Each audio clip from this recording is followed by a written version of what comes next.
जो मैं सपना जैन आपको क्लास 12th आरोह भाग 2 का पाठ 13 पढ़ाने वाली हूँ, जिसका शीर्षक है काले मेघा पानी दे और इसके लेखक हैं धर्मवीर भारती जी।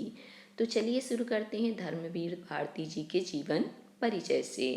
इनका जन्म सन 1926 में हुआ। कहाँ हुआ? इलाहाबाद में, जो कि उत्तर प्रदेश में आता है। इनकी प्रमुख रचनाएं हैं कनुप्रिया, सात गीत वर्ष, ठंडा लोहा, ये कविता संग्रह है इनके। बंद गली का आखिरी मकान कहानी संग्रह है। सूरज का सातवां घोड़ा, गुनाहों का देवता, ये उपन्यास है इनके। अंधा युग नीति नाट्य है, जिसको गीतिका नाट्य बोलते हैं, गाया जाने वाला। पश्यंती कहानी अनकहनी, कहनी अनकहनी, मानव मूल और साहित्य, ठेले पर हिमालय, निबंध संग्रह हैं इनके। अब इनको प्रमुख सम्मान से सम्मानित किया गया है। उन सम्मानों के नाम: पद्मश्री सम्मान से सम्मानित किया गया, व्यास सम्मान एवं साहित्य के कई अन्य राष्ट्रीय पुरस्कार इनको मिल चुके हैं।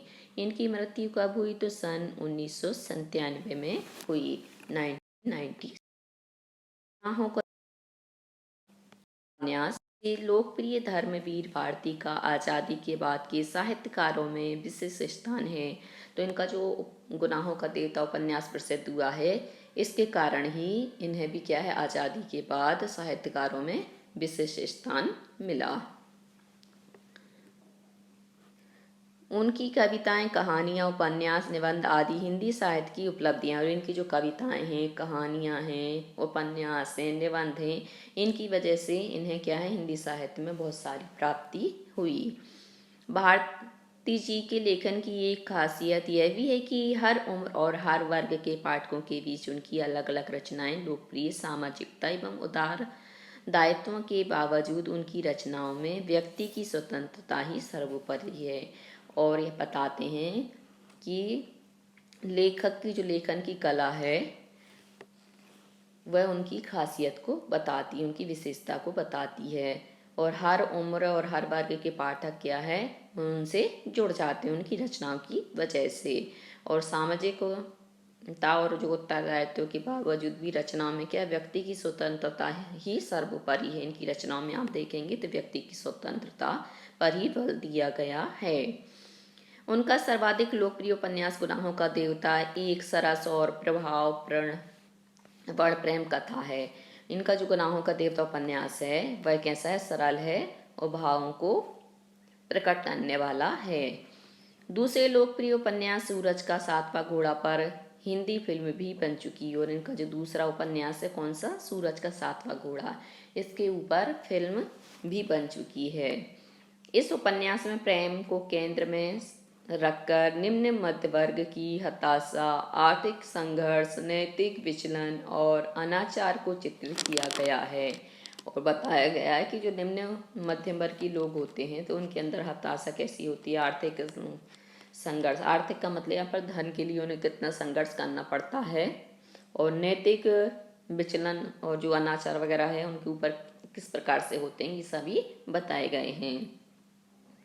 स्वतंत्रता के बाद गिरते हुए जीवन मूल्य, अनास्था, मोह भंग, विश्व युद्धों से उपजा हुआ डर और अमानवीयता की अभिव्यक्ति अंधा युग में हुई है। और इनकी जो रचना है अंधा युग में इन्होंने बताया है कि स्वतंत्रता के बाद जो जीवन मूल्य है, लोगों पर जो आस्था नहीं रही, मोह का भंग होना और विश्व युद्धों में उपजा हुआ जो डर है, वह अमानवीय अभिव्यक्ति को व्यक्त करता है। अब आते हैं हम पाठ के सारांश पर। पूरे पाठ में आखिर बताया क्या गया है। लेखक ने बताया कि जब वर्षा की प्रतीक्षा करते करते लोगों की हालत खराब हो जाती है, तब गांव में नंग धड़ंग के शोर करते हुए, कीचड़ में लौटते हुए गलियों में घूमते हैं। तो यहाँ पर पहले एक मान्यता थी कि जो छोटे बच्चे होते हैं, यदि उनको निर्वस्त्र कर दिया जाए और वो आवाज़ लगाते हैं बादलों को, तो बादल क्या करने लगते हैं, उमड़ घुमड़ कर आ जाते हैं और बारिश करने लगते हैं। तो वही दृश्य यहाँ पर बताया है कि जैसे ही बारिश आने वाली होती तो बच्चे क्या है, नहाने के लिए नंग धड़ंग होकर वहाँ पर बादलों को देख करके चले जाते हैं, गलियों में घूमते हैं। ये 10-12 वर्ष की आयु के होते हैं तथा सिर्फ जांघिया या लंगोटी पहनकर गंगा मैया की जय बोलकर, और बताने की बच्चे 10 से 12 साल की उम्र के होते हैं जो कि गंगा मैया की जय बोलते हुए निकलते हैं, गलियों में चल पड़ते हैं। जयकारा सुनते ही स्त्रियां व लड़कियां छज्जे व वाजरों से झांकने लगती हैं। मतलब जो छतें होती हैं, छत से झांकने लगती हैं, उनकी बालकनी होती है, बालकनी से वह इनको देखने लगती है। इस मंडली को इंद्र सेना या मेंढक मंडली कहते हैं। और ये जो मंडली होती है इसको इंद्र की सेना, क्योंकि जो बारिश कौन सी देव करते हैं तो इंद्र देवता ही करते हैं, इसलिए इन्हें इंद्र सेना या मेंढक मंडली कहते हैं। ये पुकार लगाते हैं, काले मेघा पानी दे गुड़धानी दे, गगरी फूटी बैल प्यासा, काले मेघा पानी दे। जब यह मंडली किसी घर के सामने रुककर पानी की पुकार लगाती थी तो घरों से सहेज कर रखे पानी से इन बच्चों को सर से पैर तक तर कर दिया जाता था। और जैसे ही ये मंडली आवाज़ लगाती थी, काली मेघा पानी दे गुड़धानी दे, तो जिनके घर में पानी रखा रहता था तो वो क्या करते थे, ऊपर सिर से लेकर नीचे पैर तक उनको पानी डाल दिया करते थे।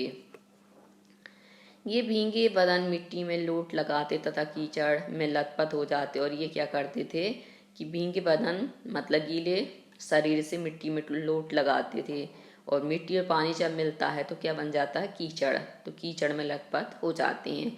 यह ऐसा क्यों करते थे, तो इसका कारण यह है कि पानी जब मिट्टी में पड़ता है तो क्या होता है, कीचड़ होता है। तो ये बताना चाहते थे कि हे इंद्र देवता, आप भी ऐसे ही पृथ्वी पर बरसें, जिससे कि जो पृथ्वी प्यासी है उसको पानी मिल जाए। यह वह समय होता था जब हर जगह लोग गर्मी में भुन कर त्राही त्राही करने लगते थे। अब यहाँ पर गर्मी के दिन होते थे, पानी नहीं बरसता है, तो गर्मी के कारण लोग क्या करते हैं, रक्षा करो ऐसी आवाज़ लगाते रहते थे। कुएं सूखने लगते थे, नलों में बहुत कम पानी आता था, खेतों की मिट्टी में पपड़ी पड़कर जमीन फटने लगती थी। पानी के अभाव में ये सब परिस्थितियाँ होती थीं। लू के कारण व्यक्ति बेहोश होने लगते थे। मतलब इतनी गर्मी पड़ती थी कि लोगों को लू लग जाती थी। लू के कारण व्यक्ति बेहोश तक हो जाते हैं। पशु पानी की कमी से मरने लगते हैं, और पशुओं को पानी पीने को पर्याप्त नहीं मिलता, नहाने को नहीं मिलता, तो वो भी गर्मी की तरफ तड़प से मर जाते हैं। लेकिन बारिश का कहीं नामो निशान नहीं होता था। जब पूजा पाठ आदि विफल हो जाती थी और तो इंद्र सेना अंतिम उपाय के तौर पर निकलती थी। और मतलब यहाँ पर पूजन पाठ कर लिया, सब कुछ कर लिया, उसके बाद भी यदि पानी नहीं गिरा तो फिर इंद्र सेना तैयार की जाती थी, और यही क्या करती थी, पानी की मांग करती थी इंद्र देवता से। लेखक को यह समझ में नहीं आता था कि पानी को इन पर क्यों फेंकते थे। इस प्रकार के अंधविश्वासों से देश को बहुत नुकसान होता है। अगर यह सेना इंद्र की है तो वह खुद अपने लिए पानी क्यों नहीं मांग लेती। यहाँ पर बताते हैं कि लेखक को इस बात पर बिलीव नहीं होता था, विश्वास नहीं होता था कि ये लोग क्या इनको इंद्र सेना बनाते हैं और इनके ऊपर व्यर्थ में पानी क्यों फेंकते हैं। यदि ये इंद्र की ही सेना है तो इनको खुद ही पानी बरसाना चाहिए, खुद ही पानी लेना चाहिए, दूसरों से क्यों मांगते थे। ऐसे पाखंडों के कारण हम अंग्रेजों से पिछड़ गए, और क्या ये इन सबको यह जो लेखक है वह अंधविश्वास मानता था और कहता था यही सब कारण है कि हम अंग्रेजों से पीछे रह गए तथा उनके गुलाम बन गए। यही कारण है कि हम उनके गुलाम बनकर रहे। लेखक स्वयं मेंढक मंडली वालों की उम्र का था, आर्य समाजी था तथा कुमार सुधार सभा का उपमंत्री था। उसमें समाज सुधार का जोश ज़्यादा था। उसे सबसे ज़्यादा मुश्किल अपनी जीजी से थी। मतलब इनकी जो बड़ी दीदी थी उनसे सबसे ज़्यादा इनको मुश्किल हुआ करती थी, जो उम्र में उसकी माँ से बड़ी थी। वे सभी रीति रिवाजों, तीज त्योहारों, पूजा अनुष्ठानों को लेखक के हाथों पूरा करवाती थी। मतलब यहाँ पर इसकी जीजी इनको बुरी इसलिए लगती थी क्योंकि जितने भी पूजन पाठ होते थे वह लेखक के हाथ से ही करवाती थी। इस कारण से लेखक को उनसे थोड़ी चिढ़ हो जाती थी।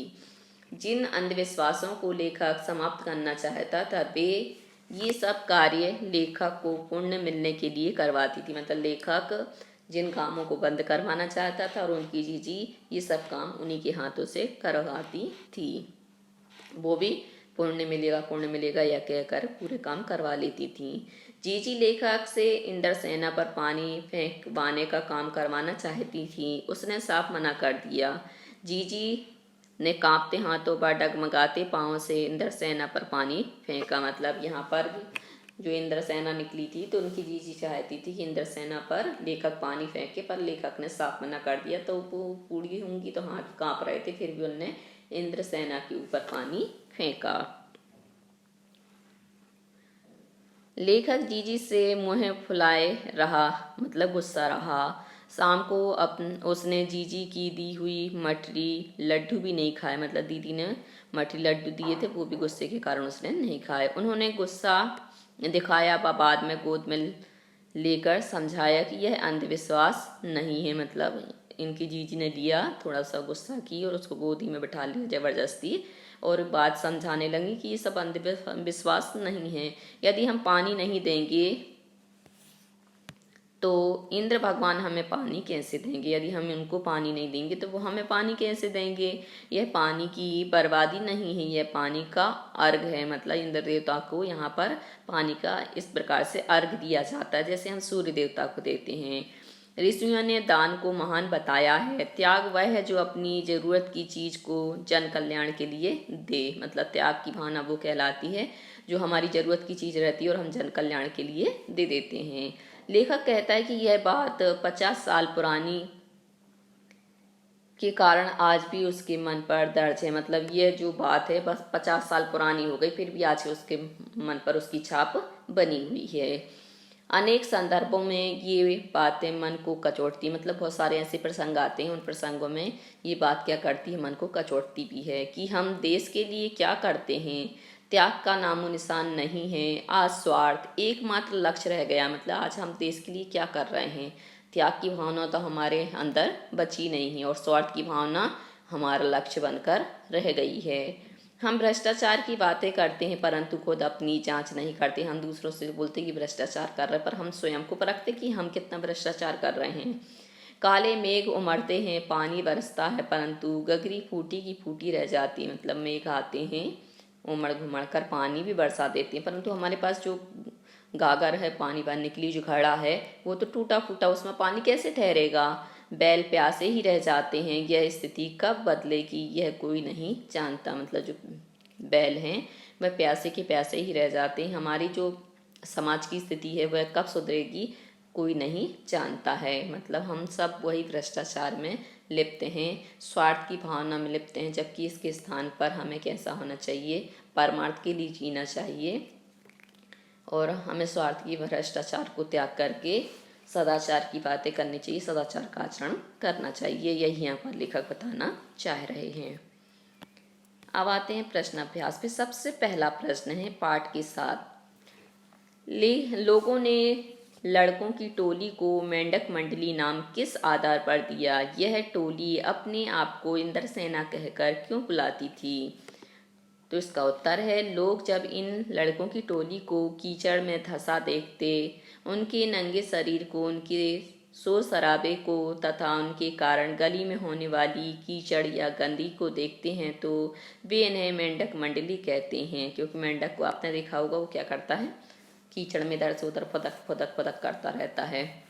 लेकिन बच्चों की यह टोली अपने आप को इंद्रसेना कहती थी क्योंकि ये इंद्र देवता को बुलाने के लिए लोगों के घर से पानी मांगते थे और नहाते थे। प्रत्येक बच्चा अपने आप को इंद्र कहता था, इसलिए यह इंद्र सेना थी। मतलब इंद्र की सेना। अगला प्रश्न है, जीजी ने इंद्र सेना पर पानी फेंके जाने को किस तरह सही ठहराया? तो इसका उत्तर है कि किसी से कुछ पाने के लिए कुछ चढ़ावा देना पड़ता है। इंद्र को पानी का अर्घ चढ़ाने से ही तो वे वर्षा के जरिए पानी देंगे।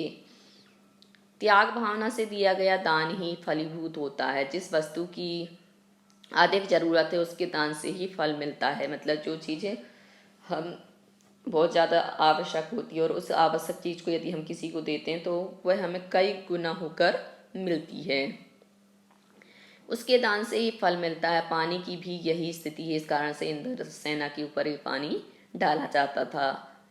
जिस तरह किसान अपनी तरफ से 5-6 सेर अच्छे गेहूं खेतों में बोता है ताकि उसे 30-40 मन गेहूं मिल सके, उसी तरह पानी की बुवाई से बादलों की अच्छी फसल होती है और खूब वर्षा होती है, इस कारण से ये पानी उनको दिया जाता था। अगला है, पानी दे गुड़धानी दे, मेघों से पानी के साथ साथ गुड़धानी की मांग क्यों की जा रही है? तो इसका उत्तर है, गुड़धानी शब्द का वैसे तो अर्थ होता है गुड़ और चने से बना लड्डू, लेकिन यहाँ गुड़धानी से आशय अनाज से है। गुड़धानी से मतलब अनाज से है। बच्चे पानी की मांग तो करते ही हैं, लेकिन वे इंद्र से यह भी प्रार्थना करते हैं कि हमें खूब अनाज भी देना ताकि हम चैन से खा पी सकें, मतलब चैन से रह सकें, अपना जीवन निकाल सकें। केवल पानी देने से हमारा कल्याण नहीं होगा, खाने के लिए अन्न भी चाहिए, इसलिए हमें गुड़धानी भी दो, मतलब इतनी बारिश करना कि हमारे यहाँ पर पर्याप्त मात्रा में अनाज भी पैदा हो सके।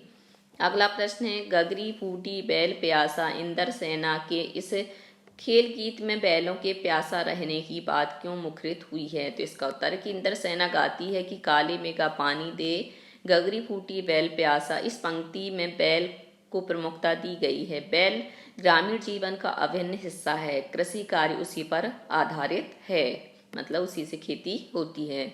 वह खेतों को जोत कर अन्न उपजाता है, मतलब उपजाता है, उत्पन्न करता है। उसके प्यासे रहने से कृषि कार्य बाधित होता है, कृषि ठीक ढंग से नहीं हो पा सकती है, इसलिए यहाँ पर बैल प्यासा है ये शब्द कहा गया है।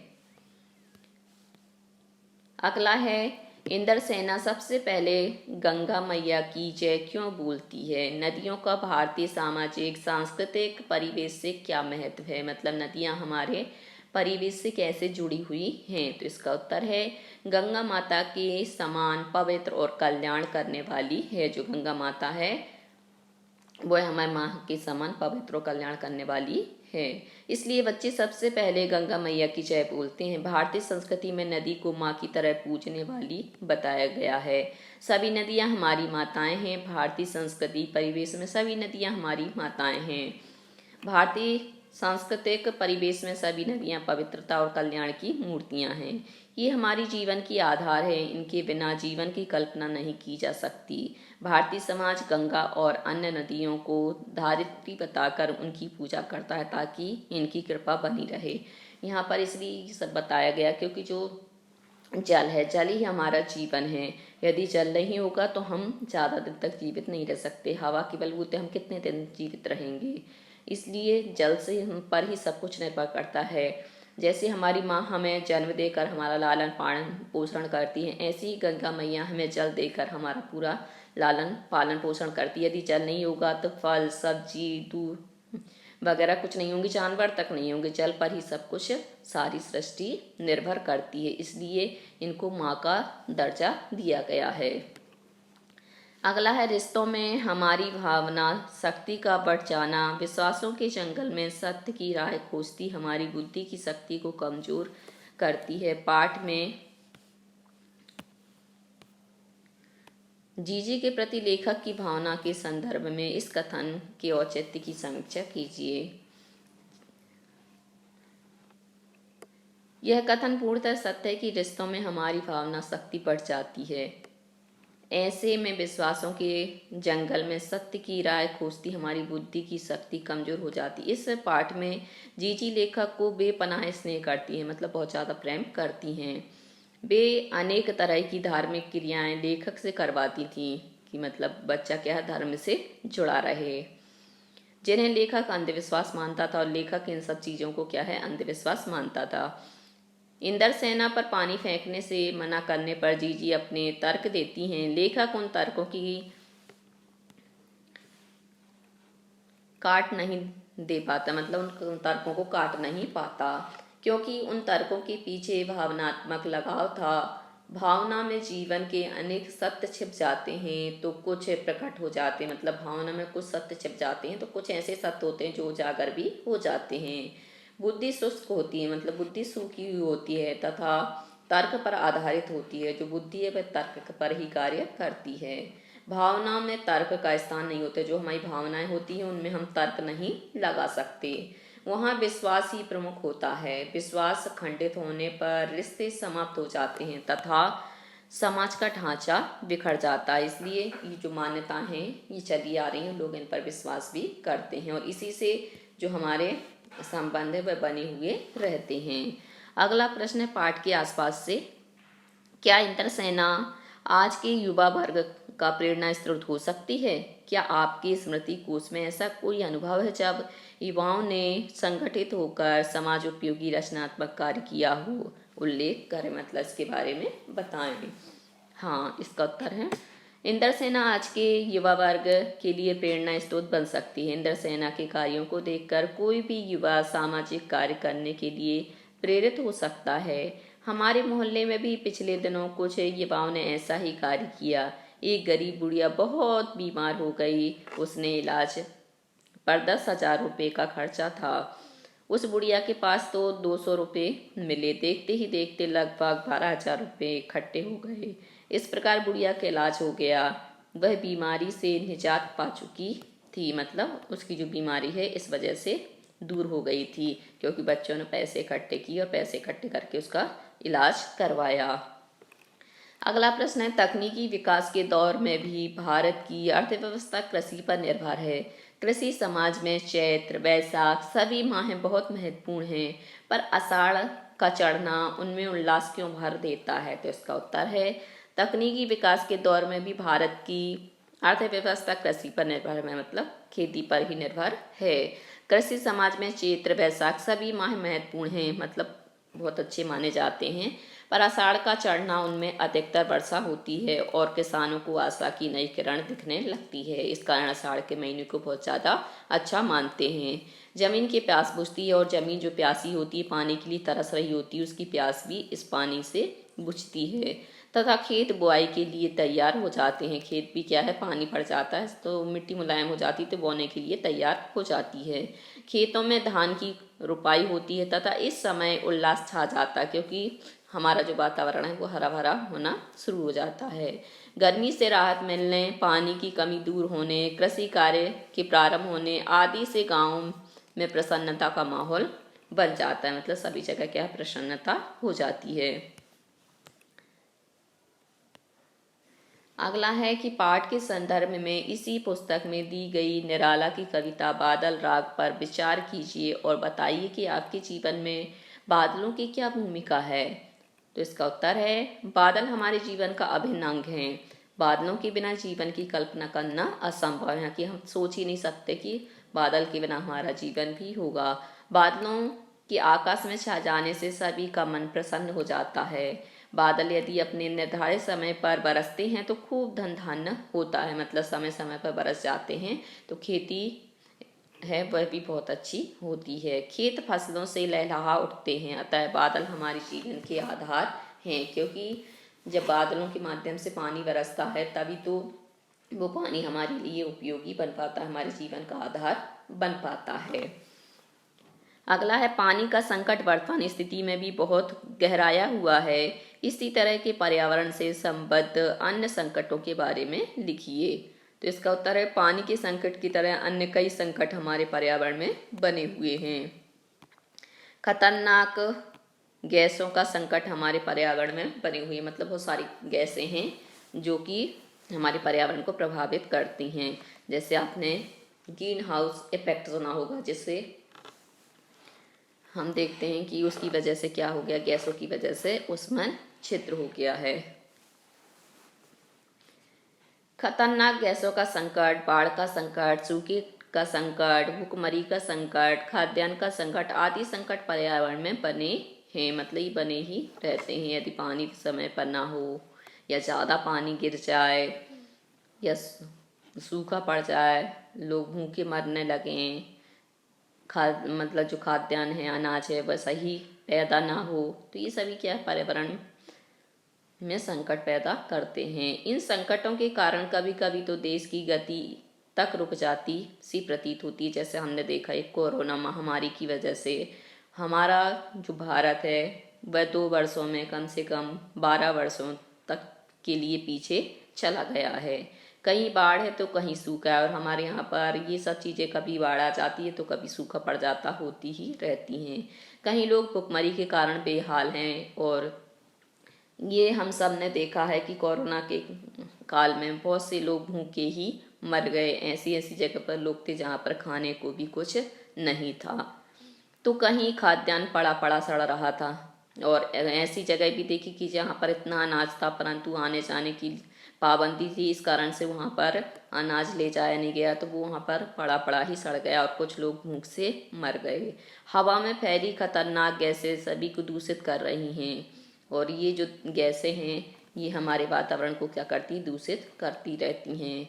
इन हवाओं में सांस लेना भी कठिन होता जा रहा है। वो जो ये कोरोना है इसमें भी यही था, ये वायरस की वजह से हम जब भी सांस ले रहे थे तो ये जो विषाणु कीटाणु वे हमारे शरीर के अंदर जा कर के हमारे लंग्स में जाके हमारे लंग्स को प्रभावित करते थे, और बहुत सारे लोगों की इसकी वजह से मृत्यु भी हो गई थी।